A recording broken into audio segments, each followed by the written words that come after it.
سبحانه ونستعينه ونستغفره ونعوذ بالله من شرور أنفسنا ومن سيئات أعمالنا. من يهده الله فلا مضل له ومن يضلل فلن تجد له وليا مرشدا. وأشهد أن لا إله إلا الله وحده لا شريك له، له الملك وله الحمد يحيي ويميت وهو على كل شيء قدير. اللهم اقسم لنا من خشيتك ما تحول به بيننا وبين معصيتك، ومن طاعتك ما تبلغنا به جنتك، ومن اليقين ما تهون به علينا مصائب الدنيا. ومتعنا اللهم بأسماعنا وأبصارنا وقواتنا ما أحييتنا، اللهم واجعله الوارث منا واجعل ثأرنا على من ظلمنا، وانصرنا اللهم على من عادانا. اللهم ولا تجعل مصيبتنا في ديننا، ولا تجعل الدنيا أكبر همنا ولا مبلغ علمنا. اللهم ولا تسلط علينا بذنوبنا من لا يخافك ولا يرحمنا يا رب العالمين. أعوذ بالله من الشيطان الرجيم. بسم الله الرحمن الرحيم. والعصر إن الإنسان لفي خسر إلا الذين آمنوا وعملوا الصالحات وتواصوا بالحق وتواصوا بالصبر. أعوذ بالله من الشيطان الرجيم. بسم الله الرحمن الرحيم. يا أيها الناس اتقوا ربكم إن زلزلة الساعة شيء عظيم، يوم ترونها تذهل كل مرضعة عما أرضعت وتضع كل ذات حمل حملها وترى الناس سكارى وما هم بسكارى ولكن عذاب الله شديد. وأصلي وأسلم على المبعوث رحمة للعالمين سيدنا محمد بن عبد الله وعلى آله وصحبه ومن والاه وعنا معهم إلى يوم الدين. أما بعد. Respected brothers and sisters, Assalamu alaikum wa rahmatullahi wa barakatuh. In the name of Allah subhanahu wa ta'ala, the most compassionate, the most merciful, all praise and thanks are due to Him, and peace and blessings be upon His beloved Prophet Muhammad sallallahu alayhi wa sallam. He who is guided by the will of Allah, no one can misguide him. And he who is misguided, no one can guide him except Allah subhanahu wa ta'ala. I bear witness that there is no God but Allah, and Muhammad is His messenger. Today's khutbah will be under the title of Don't Leave Ramadan until you reorder your priorities. إياك أن تغادر رمضان قبل أن تعيد ترتيب أولوياتك. Be careful not to let Ramadan pass. You finish Ramadan without taking a decision how to reorder, to put things in the right order. You have priorities, less priorities, marginal things, important things. I believe personally, from my experience of teaching, talking, making da'wah, preaching, the vast majority of Muslims, they have a serious problem in terms of they know, they understand, but they can't. Many of us, we know that this is right and this is wrong. Minority of us, they don't know. The majority, they know, but they can't for many reasons. On top of them, al-'ada. Just we used to. This is what we used to do. Many of us, maybe they don't pray the 5 times as jama'ah. Some of us, they don't pray the fajr at the masjid. Some of us, they can't control themselves in doing many things which are wrong or pushing themselves to do some obligatory things. But nevertheless, in general, we have a problem in how to design or how we are already have designed our lives. Now, I think you agree me if we said that one of the amazing aspects of Ramadan is that it is the month of revolution against our habits and our, everything that we used to. It breaks the system. It breaks the ties with everything we are stuck with. It breaks the system of my food, the system when I sleep, the system of sitting with my friends, the system of drinking coffee, the system of having cigarettes if I'm smoking, the cigarette, everything is broken, everything. So, by the end of 30 days, simple message. Have you been able to do it? Yes, so you can. This is a simple message of Ramadan. So it breaks everything. So therefore, but now from this amazing benefit of Ramadan, I want to focus on one thing, which is, I repeat the title, don't leave Ramadan before taking a decision how to reorder your priorities. To fix the meaning, as always, I love to use stories. This story is one of the golden examples that I love. And I'm using it maybe in tens of places where I travel around the world. Simple story, and it will be the core where I will build, bi'idhnillah, the concept on it. Now, the core point of the story, it is said that a philosophy professor in America came to the class. Now, look, philosophy professor, which means he teaches what? Philosophy. So, amazingly, and out of the norm, when he came, he was planning to make a shift in the way of thinking for his students.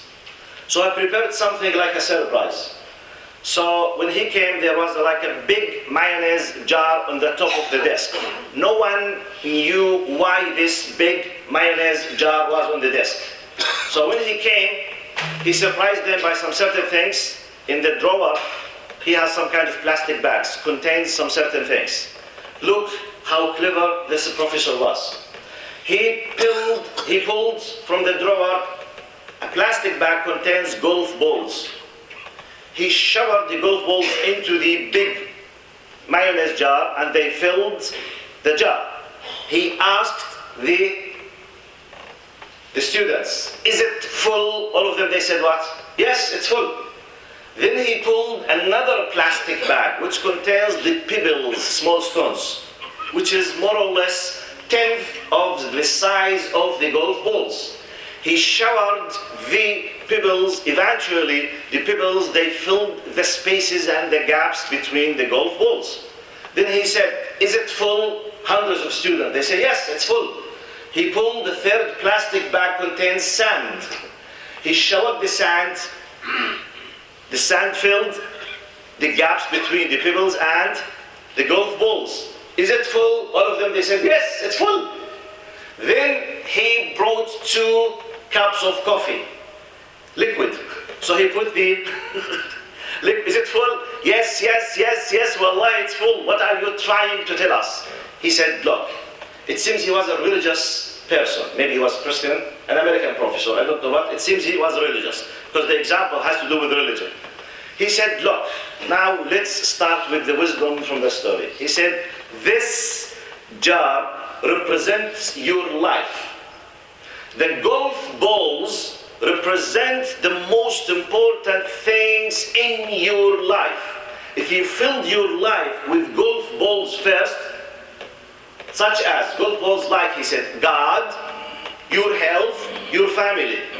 The pebbles, they represent the things that matter, but not the very important, such as your work, the place of your work, your house. Is it a house or an apartment? A new-made car or an old car relatively? Okay, they do matter, but if I don't have health, it's a disaster. But if I have, for example, a 2016 car, it's not that big deal like 22 car. I can manage, I can live, and no problem. So things that do matter, but not like the first, such as the insurance company that I'm dealing with, the car, the house, the furniture, blah, blah, blah, etc. Then, here come to the most important thing of the story. What about the sand? He said the sand represents everything else, the silly stuff in your life, everything else, all marginal things. Your hairdo, your jacket, furniture, the color of your car, the year of the make of your car, and name it, tens, hundreds, millions of things. Whether they do exist in your life or they do not, it's not a big matter. So what if my car, it was, for example, if I have a long hair or a short hair, what's the big deal? If I have a red car or a blue car, so what's the big deal? If I have, for example, Mercedes or I have a Ferrari, I think, okay, psychologically, maybe my desire, etc., but it's a car. Whether I have a Hyundai or Mercedes or Kia, at the end I have a car that I can move from a place to a place. He said everything else. Here comes the surprise. He said, look now, please, quote, I quote, he said, if you filled your jar, i.e. your life, with sand first, you can't add anything else. You must start with golf balls. Because the sand, no spaces. You can't add a golf ball if the jar is full of sand. So this was the morale, or the wisdom behind the story.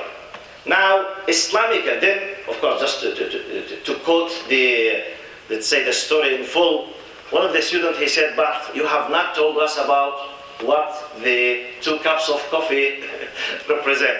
He said, I thought that definitely someone will ask me this question. Actually, it's just to tell you, no matter how busy you are, still you can have a time to drink a cup of coffee with a friend, which means, hey, يعني عديها بقى يا شيخ, as our Egyptian brother says. يعني you can find a place with your friend, okay? So you are not completely busy. It's like a joke at the end.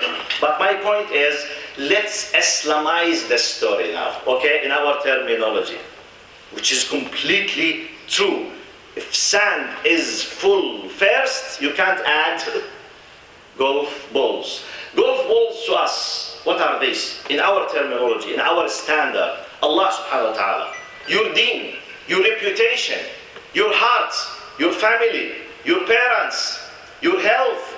That's why, for example, you know, it's not something easy. The reputation of you, sister, of you, brother, for example, for us, اتخاذ الأخلة, boyfriend, girlfriend, it has a high priority in Islam. That's why we are not allowed to have a boyfriend or girlfriend. If the reputation is broken in Islam, we are lost. It has a priority for us. We don't drink alcohol because this will affect the power of intellect, which is the core point that makes me a human being. So, and it affects my health, it affects my personality, it affects so it's the deen, Allah, priorities as Allah subhanahu wa ta'ala wants, my reputation, my family, my parents. They are the golf balls. If they are there, no problem.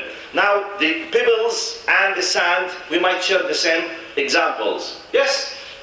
Really, is it a big deal? By the way, Sheikh, for example, forget your situation here in Canada. Let's go to the Arab world now. If I passed away, many people they say, Sheikh or Doctor, can we use riba to buy houses, for example?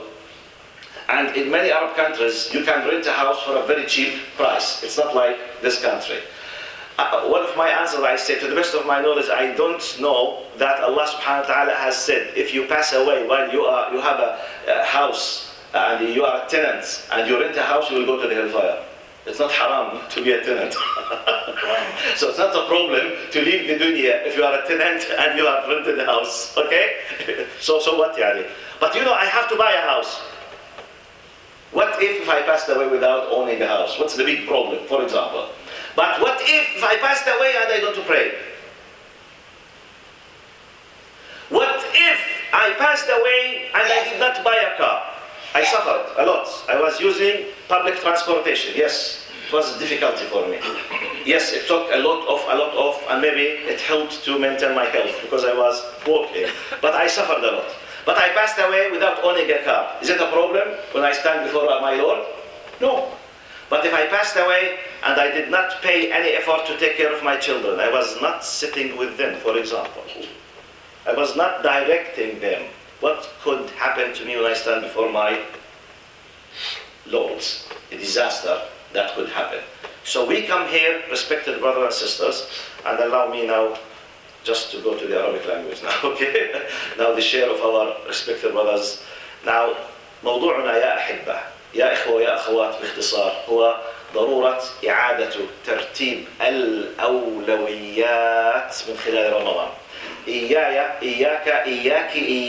جميعا نخرج من رمضان دون أن نعيد ترتيب الأولويات. قلت لأهمية ترتيب، خاصة أن رمضان هو شهر الثورة، شهر الثورة على العادات، شهر الثورة على التقاليد، يكسر ويحطم ويدمر ارتباطي بكل شيء أرغب بتركه ولا أستطيع. أما وأن الله قد أكرمني وأوجب علي وألزمني وتدربت على أن أخرج من نمط العبودية لما لا أستطيع تركه فقد أعطاني هدية. نقطتي الآن، كنت أقول أن كثيرا منا يعلم أن هناك أمور خاطئة في حياته ويحب أن يتركها لكنه لا يستطيع. واحدة من طرق التي تساعد على تغيير نمط الحياة هي قوة القناعة، قوة المثال، قوة الاعتقاد مع المعلومة. لذلك أتيت بمثال بسيط. خلاصة المثال أن أستاذا مدرسا للفلسفة في أحد maybe if you can let him drink water, no problem. Maybe he's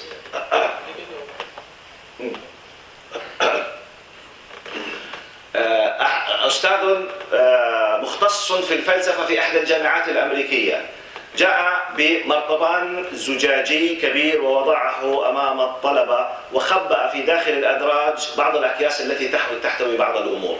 ففاجأ الطلبة وأراد أن يغير مفهومهم تجاه شيء مهم جدا في الحياة، موضوع الأولويات. فأحضر كيسا فيه طابات الجولف وحجمها كما الذي تعرفون، فوضع طابات الجولف في داخل المرطبان فامتلأ، فسأل الطلبة هل هو ممتلئ؟ قالوا نعم. ثم أخرج من داخل الدرج كيسا فيه حجارة صغيرة يعادل حجمها تقريبا عشر حجم طابات الجولف، فوضعها في الداخل فدخلت في الفراغات التي بين الطابات، فسأل الطلبة مرة أخرى هل هو ممتلئ؟ فقالوا نعم. ثم أحضر كيسا فيه رمل فوضع الرمال فامتلأت الرمال في الفراغات التي بين الحجارة والكرات، فسأل المرة الثالثة هل امتلأ؟ هل هو ممتلئ؟ قالوا نعم. وأخذ الجميع يضحكون. طب ما الرسالة التي تريد أن توصلها؟ فقال لهم هذا المرطبان يمثل حياتك، طابات الجولف تمثل الأمور الأكثر أهمية في حياتك، مثل الله سبحانه وتعالى، الدين، الصحة، العائلة. بينما الحجارة متوسطة الحجم تمثل الأشياء المهمة لكنها ليست بالأولويات الكبرى. ثم قال والرمل يمثل الأشياء الهامشية جدا في حياتك. فقال عبارته القوية، قال لو أنك ملأت مرطبان حياتك الذي يمثل حياتك بالرمل أولا فلن تتمكن من إضافة أي شيء آخر. Now we continue to. So he said if you filled your life with sand first, you can't add anything. So coming to this point, let's come to the core point of the khutbah. How many of us, respected brothers and sisters, in practice, we are facing a serious problem in terms of our priorities. Let's look this example. Let's make benefit of the month of Ramadan. Now, in the month of Ramadan, if you remember, in different khutbah and in many hadith, in many, khatira, we said the following. At least my definition for Ramadan, I said, دورة إنقاذ إلهية سنوية إجبارية تعينني على أن أتخرج من هذا الشهر بشهادة مختوم عليها قد عرفت فالزم. It's a yearly, compulsory, divine training course. It's a compulsory, it's an obligation. We have to go through it. Now, through it, some of us, we are not used to Salatil Jama'ah. Okay, now you have a new system. You became aware what does it mean to come to the masjid. Some people there don't know, or they are not giving the real value. They are not putting as part of their priorities because they don't know the taste. You have come to the masjid in Ramadan. Some people still they don't know how to taste the beauty of listening to the word of Allah in the Fajr prayer. They did because of Ramadan. So I have. Some of us. Now let's come to our daily life practices. I put some of the examples here. Now, how many of us, they don't care to the source of their money? Because khalas, this is what we used to, ya Sheikh. What can I do? I'm not the first one. Source of my money. Third example. How many of us, we do, for example, give priority for the furniture of our houses? Some people, they renew the furniture of their house every second year. For their brand new car every year, with a difference of paying maybe 10 or 15,000. The car costs us, say, 70,000, 219, 2020, another new car. He pays the car. Many of us, they might be doing. How many of us, part of their system as a priority, sitting with their friends on daily basis? The priority is not for their kids, not for their wives, not for themselves. How many of us, on daily basis, they spend hours on the, what? The internet, social media, Twitter, Facebook, YouTube, all of these things, all the time. Hours, it's part of my life, I can't. And by the way, this is one of the new, addiction. It's exactly like the drugs, medically speaking, exactly. It affects the same area in the brain, exactly. It's a disease, it's an addiction.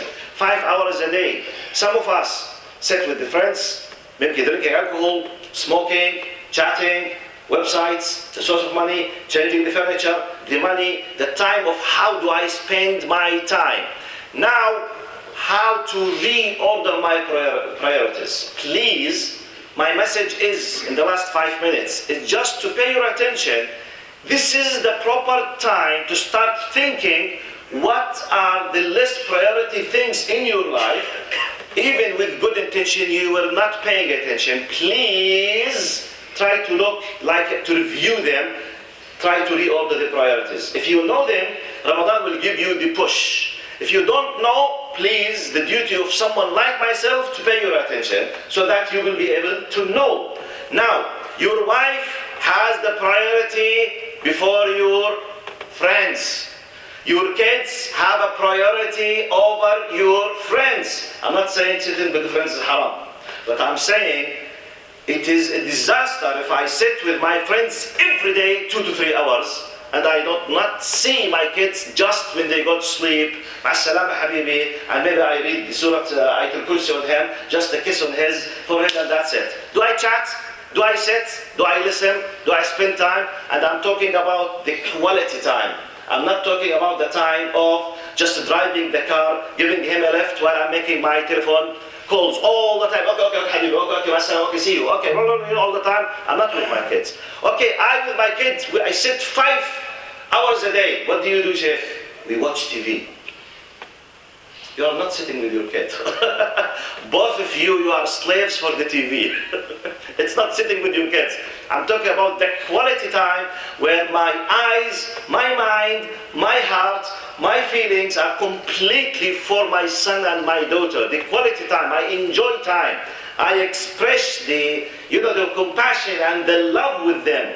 Is this a priority in my life? Some people, they say, Sheikh, you are exaggerating. But wallahi, I'm not exaggerating. This is a problem in our society. This is a serious problem. We do have justifications. Maybe, I need to work, but wait. How many works do you work? Wallahi, 2, Sheikh. How much do you earn? $10,000. You are about to become a millionaire. Please, delete one of them and spend time with your kids. In a few years, you will be begging his foot, not his hand, just to listen to you. Now, he's begging you. He would love to sit with you. This is a priority. This is a priority. Otherwise, you should not have, decided to be a father. It's not just, okay, I want to have it, it's a priority. My deen, my relation, my ilm, respected brothers and sisters, do I spend the time as a priority to know something about Allah, about the religion, about myself, about my akhirah? How much do we spend apart from Ramadan? Is it part of my priority?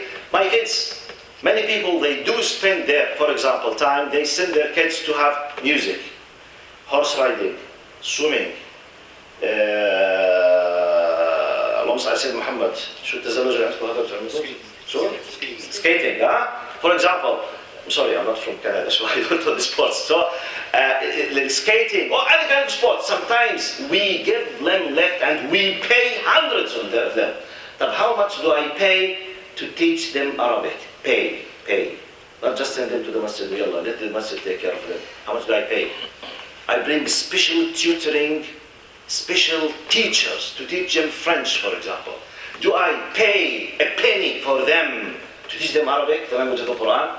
I need to review the order of my priorities. I'm not talking about haram and halal. I'm talking about priorities. But at the end, you can do all of these things. Go and enjoy. Have a picnic. Enjoy time with your friends. But give real values for the things as Allah would love you to do. أقول قولي هذا وأستغفر الله لي ولكم فيا فوز مستغفر.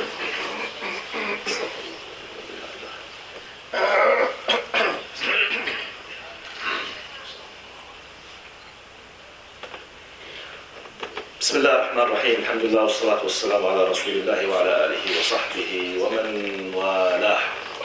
In many different statements, respected brothers and sisters, we have in Arabic something like إذا هبت رياحك فاغتنمها. If the suitable time comes, make benefit of it, because it's not always the case that you have a golden opportunity.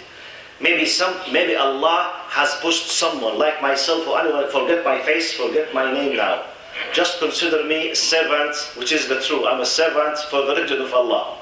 Someone is reminding you. Maybe next month you will find no one to remind you. You will go again to the machine of materialism outside. It will, it will demolish you.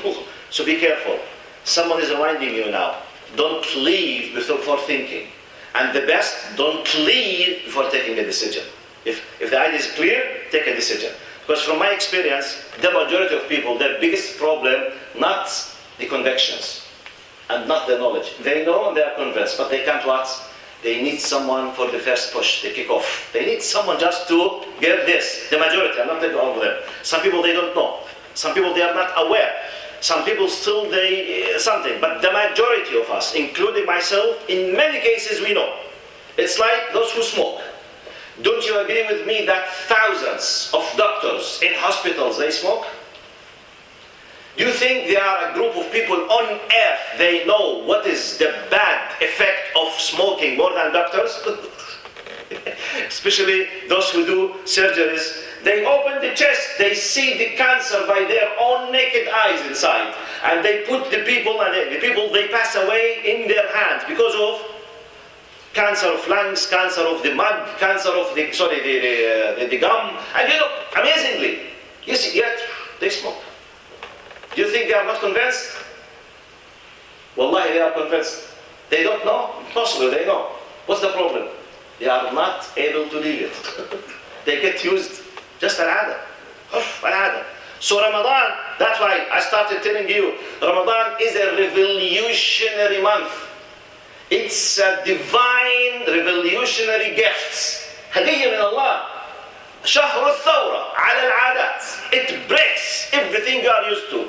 It cuts the ties, and Allah makes something, what we say in the language of usul al-fiqh, or in the language of Islamic thought, إقامة الحجة, establishing the argument. Okay, you have done it, you can do it, go and continue the right way. أسأل الله سبحانه وتعالى أن يرزقني وإياكم حسن التطبيق لما يرزقنا الله من الفهم.